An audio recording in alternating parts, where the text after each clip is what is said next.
আর dear viewer যারা ভিডিওটা দেখছেন, প্রচন্ড বৃষ্টি হচ্ছে, দেখছেন প্রচন্ড বৃষ্টি। যাই হোক, মূলত মেসওয়াক করার নিয়ম নিয়ে কথা বলবো, বা দাঁত ব্রাশ করার। আমি মূলত দাঁত ব্রাশ কম করি, মেসওয়াক বেশি করি নিমের ডাল দিয়ে। আপনি করেন কিনা জানাবেন। এটার উপকারিতা হলো মুখের দুর্গন্ধ কমবে, দাঁত ভারী শক্ত হবে। আর মেসওয়াক নিয়মিত করলে আপনার কালেমা নসিব হবে মৃত্যুর সময়, এটা হাদিসে আছে।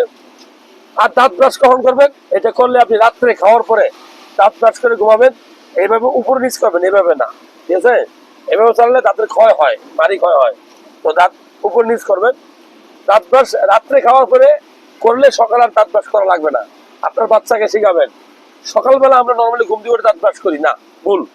কারণ আপনি খাওয়ার পরে যে খাদ্য কণা দাঁতের ভাগটা ঢুকে, এগুলো সারা রাত মুখের ভিতরে থাকলে আপনার মুখে দুর্গন্ধ হয়, দাঁতের ক্ষতি হয়। ভালো লাগলে শেয়ার করবেন।